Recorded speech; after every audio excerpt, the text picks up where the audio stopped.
I could be a sweet wizard. in the great words of Zach.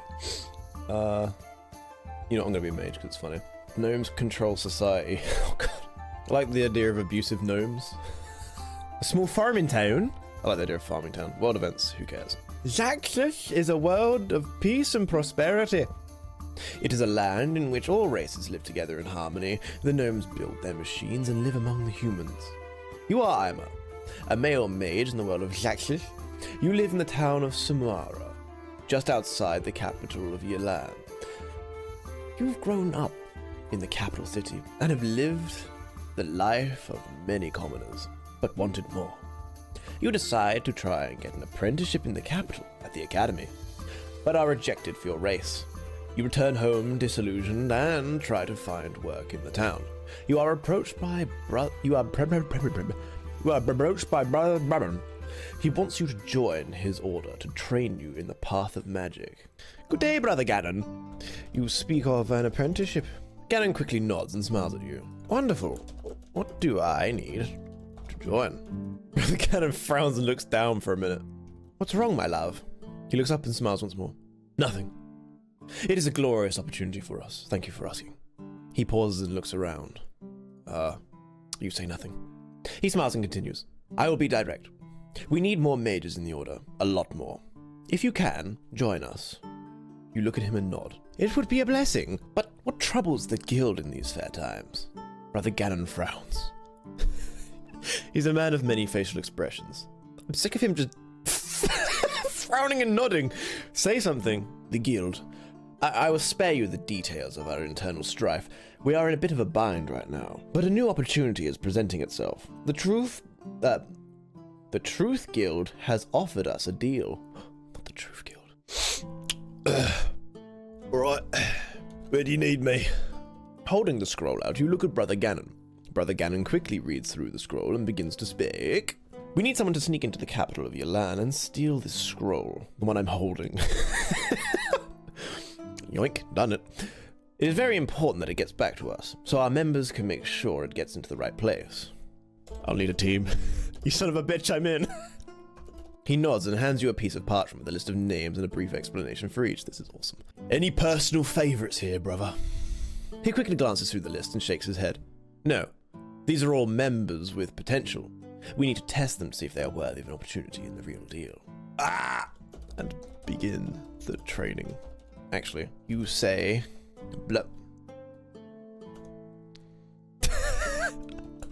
No, not Eye of the Spider. It's the Eye of the Spider. No, Tiger. God damn it. The song Eye of the Tiger begins to play in your head as a training montage begins.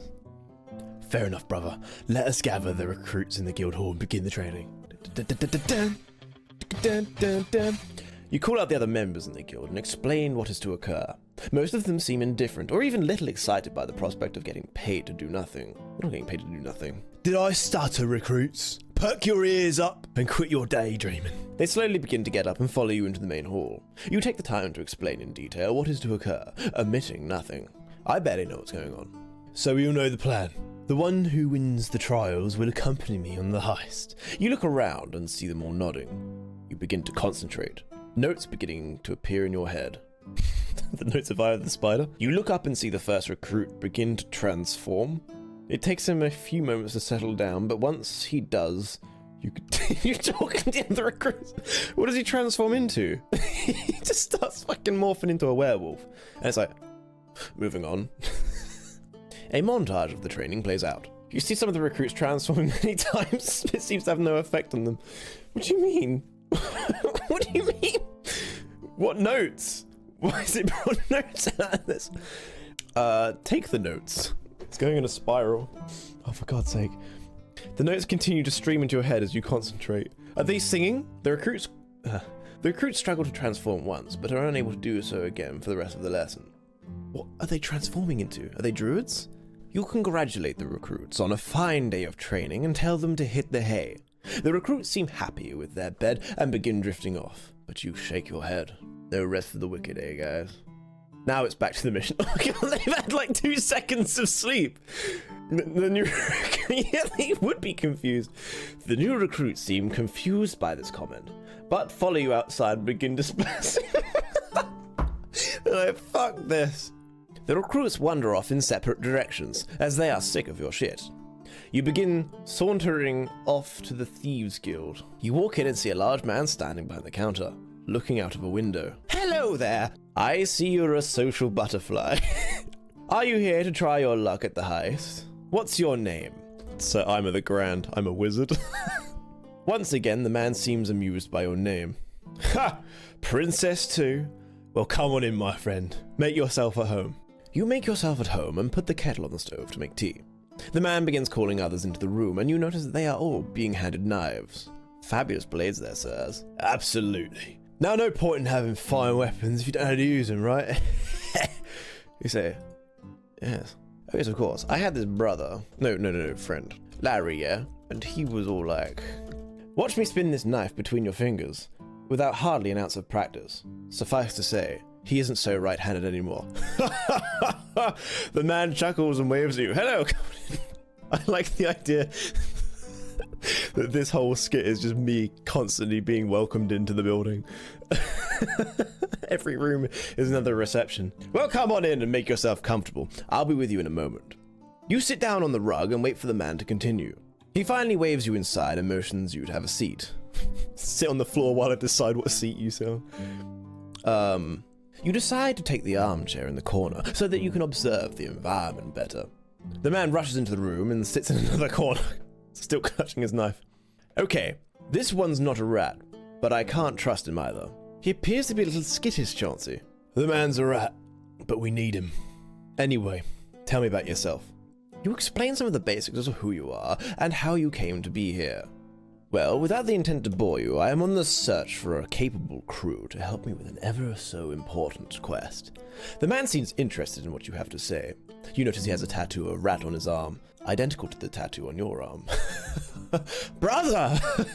Nice tattoo. Nice tats. Thanks, I just had them put in. The man grins and shows you the tattoo. Got it on a bet. It's a good omen. The man seems rather introspective as he stares at his tattoo while stroking his chin. He then leaps up and begins waving his big knife around. Excaliburs. The man seems out of his mind and exclaims of his wishes to remove the tattoo with his own knife. You try to calm him down and reason with him, but he's having none of it and orders you out of his home. I did not mean to offend you, old gentleman. No, my father used to say, if you got a tattoo, you had to get it at this shop. You point out the sign above the door of the shop. The sign says bakery. He goes, bloody hell. And you're fairly certain that's not what he had in mind. He grins and shuts the door. You decide to wait inside his house until he is calmer. I break back in. It's like you've truly proved yourself as a thief. How do I keep on typing Excalibur? I begin. When you've calmed down, you can find me at the Black Lobster Inn, I exclaim, and I begin to walk into town. You are not sure if this man is dangerous, but it would be best if you got back to your own quest. True that. But first I decide that I need a drink to calm my own nerves. I head to the local inn, the Black Lobster. The inn is filled with local people. Fishermen, merchants, and many others. All speak Gnomish. A half-dozen humans are in the bar area, 2 of them large, bearded men who look like pirates. What's his favorite drink? You approach the bar to order your favorite drink, a White Russian. The barman serves you and you pay him. You begin to feel calmer. A pirate takes note of your flamboyant appearance and chooses to mock you. What the hell? A fancy pants like you ordering a white us. Okay. You turn to him and calmly explain that it's pronounced differently from the gun. What? This seems to vex the pirate somewhat. His tone changes from one of ridicule to concern. I used to work on a fishing boat once. I know something about guns. They're different from rifles. No, they're all... okay. Oh, no, yeah, okay, big guns probably. They have a mechanism that allows multiple bullets to be fired from them really quickly. They can fire a lot of bullets really quickly. Really quickly. He pauses. But I'm just an idiot. What do you think about this place? You take a sip of your drink to buy yourself time. It's one of my favorite dives in town. As you pay for your drinks, you notice a small man with a great beard sitting at a table in the corner. You inquire to the barman as to whom the small bearded man in the corner is. That great bearded man? Yes. You turn to the man with interest. Hello, I'm Ima. But my friends call me Ima. Go on. The man looks I forget that I can write other parts of the story, not just my own, but it's more funny this way. The barman serves the pirate with his drink, and you shake his hand. You turn to the pirate and ask, "What's your name?" He grins. Billy. Hopefully I can come back to Billy. He smiles. I'm sure we will, Ima. I'm sure we will. You turn to the bearded man in the corner. He says, "What's that supposed to mean?" You wonder what the bearded man's next words will be. So it didn't put quote marks at the end of what he said, so it probably meant that he was going to say something else. You sit at a table in the corner with two locals. You order drinks from the bartender. No. Undo. You walk over to the table and sit down next to the man. You order a drink and try to engage him in conversation. You ask him where he's from, and he tells you of his travels. He tells you about his experiences on the sea and the land and of his adventures. You are fascinated by his stories. You place some coins on the table. This is for you. Why am I giving him charity? I need not your coin. Bless you. But I need not your coin, utters the man, for I can get what I want without dime nor nickel. You grin. Well, I hope you get what you want, but may I ask, what you got in mind? The man grins back. I want to tell you a story. You order some drinks from the bartender and listen to the man's story. You point to the seats. Please, sit down. It's too cold to stand. You can tell me a story. Something about your travels, perhaps. I like your cut, G. I like your style. You grin back, then almost laugh. Well, come on, tell me the story. The man looks around and mutters. Not here. Not now. Perhaps another time when there are fewer ears to hear our words. You frown. But I want to hear your story. Netflix and chill? You frown. But I want to hear your story. A walk, if you fancy. And you can tell me your tale. I'm busy for a few hours, but afterwards, if you please. You nod eagerly. Okay, yes. A walk would be good. What? I'm just gonna let it do what it's doing. Where shall we go? The man smiles back at you. I know just the place. Come with me there, and I'll tell you all about myself. The man stands and gives you his hand. Nice to meet you. I'm Willie. We know his name. A pleasure, Willie. I am Sir Ima the Grand. The Grand. I trust you can keep a secret. You nod your head eagerly. Of course. You lie. Willie nods back. Good. Well then. Come on, let's go. But we should hurry. The guards change at the end of the shift. You both head out for a walk through the esplanade. There is a small but lively festival happening. There is entertainment all around, and the sounds of merriment can be heard. You stroll around, taking in the sights and sounds, but your mind is racing. What is this man doing here? He is clearly a wanted criminal. Is he? I guess so. Well, yeah, he does say about the guards changing and that his story shouldn't be heard. So what is with your subtlety this evening? Willie grins. I'm glad you noticed. Normally I just blend in with the crowd, but being seen with a wanted criminal is not the best for my health, so I choose my associates carefully. You think me a wanted criminal, do you, Willie? Willie frowns and looks at your chest. Yes, I do. He looks confused for a second, and then his expression turns to one of triumph. Ah, you understand, he grins. You have noticed my pendant, I see. Am I just going to be the Witcher at the end of this? Willie's smile drops. Yes, I have. That's why I'm here. I want to join you. You are silent for a second, wondering what he wants to join you for. Then you remember. The heist. You have decided to rob the Crown Jewel Bank in the next few days. You have selected a well-protected building with plenty of backup and security. How did you hear of my plans? It is not necessarily within my ambition to have these plans well known. Willie's smile returns. Are you asking me that, Sir Ima? I keep reading his lemur. You say, well, anyone that travels this far is not going to leave empty-handed. Of what assistance can you be to me, Willie? What are your skills? Willie stops and looks at the water in front of him. He seems deep in thought for a few minutes before he answers. I'm a locksmith, he says, but I'm more than that. I have fought with you before. If my memory serves me right, you need a locksmith for some of your... He seems to search for the word.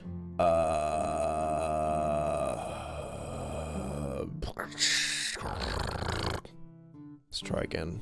Willie bursts out laughing. That's because you never fought me, he says, wiping away a tear from his eye. What's going on? I say there. I believe you can help me after all. Why, thank you, sir. I'll be sure to help in any way that I can.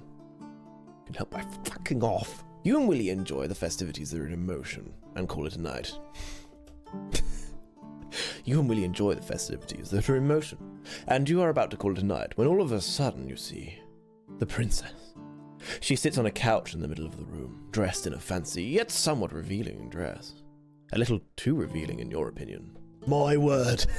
My word, she dresses rather lewd. Willie notices her as well and lets out a small chuckle before whispering into her ear.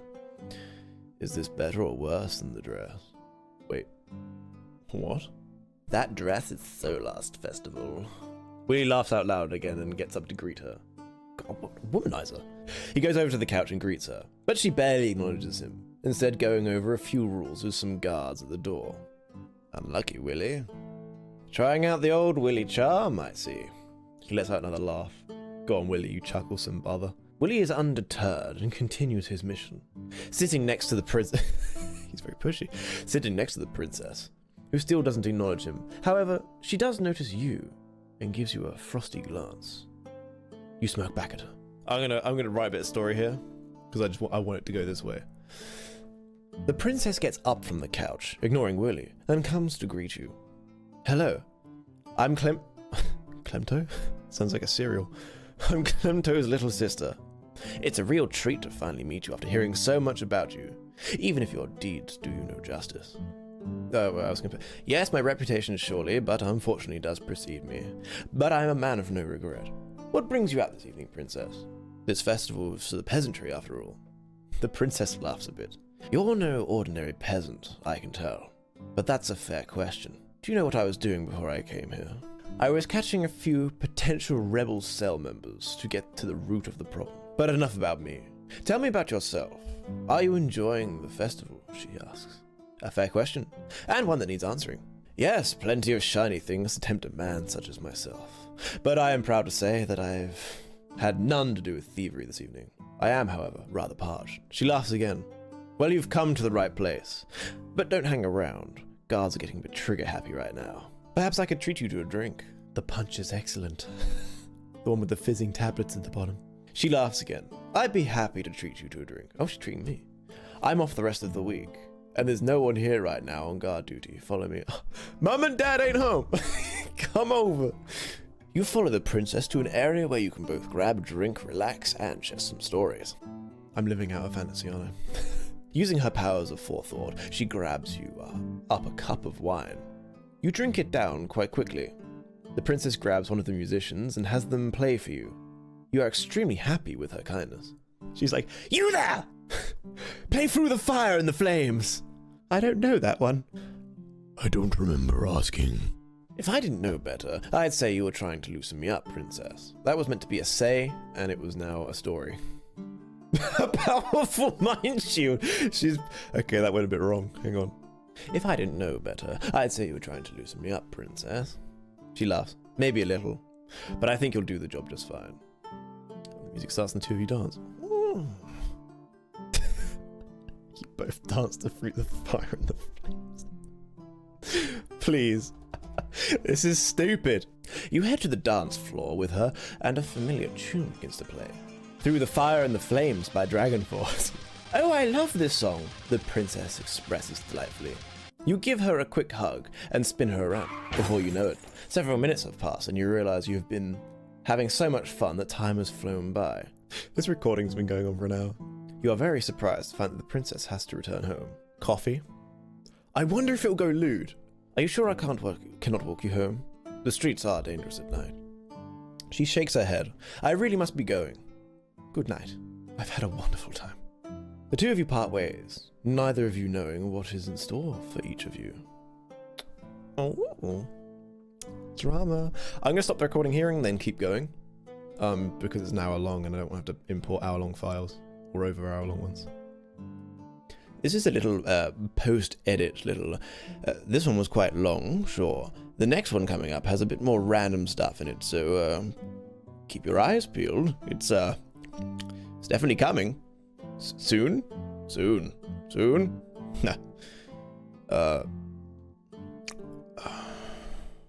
There's nothing here for you now. You can click off the video.